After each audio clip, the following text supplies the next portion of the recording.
Je m'appelle Lucas Desninges et pour cette conférence, je suis au Conseil de sécurité en tant que représentant du Canada.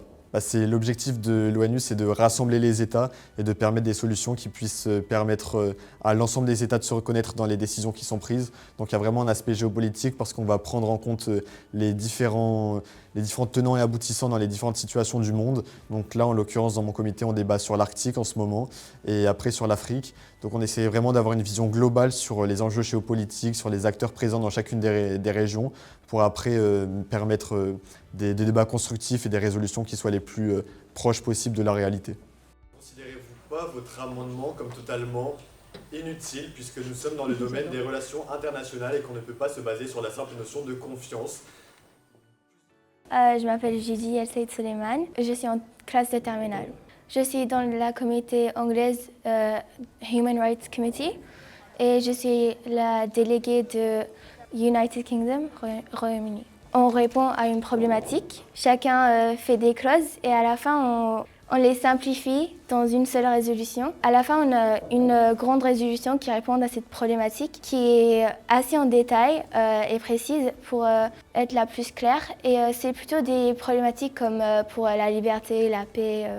L'objectif, c'est de promouvoir la paix avec des débats constructifs organisés autour de résolutions qui ont pour but de promouvoir la sécurité collective, la paix et la souveraineté de chaque État. Les conférences précédentes, j'ai été soit délégué donc dans un comité normal, soit juge à la Cour internationale de justice.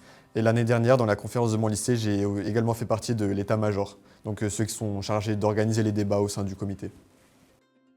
Alors, je m'appelle Élise Lenné, je suis vice-présidente de l'Assemblée générale et en général, je gère les états-majors, donc président et facilitateur des comités. C'est-à-dire qu'on les guide dans donc, comment eux ils doivent se comporter avec les délégués. Avant la conférence, donc on a des AP. On va dire c'est des cours où donc, les états-majors, eux, sont avec leurs délégués. On leur dit qu'est-ce qu'ils doivent faire, etc.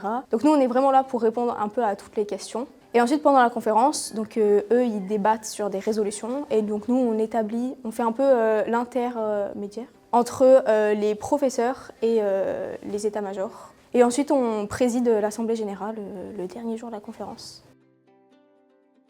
Je m'appelle Lily Rose Ducrot, je suis en terminale Alexandre Notre-Dame et je suis secrétaire générale adjointe communication et événementielle, responsable réseaux sociaux. On est un peu l'état-major de l'équipe presse avec les responsables communication du board. On est 3 responsables communication et 2 responsables journal. J'ai fait 4 ans de MUL, donc je sais m'exprimer à l'oral, je sais débattre, mais je voulais une autre vision de MUL, quelque chose de plus global. Donc je trouvais que la communication c'était vraiment global parce qu'on parlait aux anciens élèves, on parlait de ceux qui ne connaissaient même pas la conférence. On peut vraiment exprimer son art créatif. Je sais que j'aime beaucoup faire du montage vidéo, donc pour souhaiter une bonne conférence, j'ai fait un montage vidéo. J'adore, pour présenter les comités, j'ai fait un montage photo. Et je sais pas, je trouve que vraiment MUN, ça m'a apporté une confiance en moi. C'est le moment où je peux m'épanouir et évoluer. Je suis Passion Cordon. Je suis professeure de français dans un lycée qui est à Malaga, en Andalousie. Nous sommes venus avec 8 élèves. Pour le moment, ça marche très bien. Il faut travailler beaucoup. Ils sont un peu fatigués. C'est très pédagogique. Ce sont des rencontres, même on rencontre des personnes dans notre pays qui parlent une autre langue, une autre culture. Mais aussi, on apprend à parler, à dialoguer, on apprend les valeurs européennes de tolérance. Donc pour moi, c'est un projet vraiment rond, vraiment complet. Bonjour, je m'appelle Jean Bessem. Je viens du collège Saint-Marc. Je suis égyptien et je suis au comité UNICEF. Je représente les pays Ukraine. Je viens ici parce que je pense que j'améliore les compétences linguistiques, améliore ma langue française et avoir de nouveaux amis de notre pays.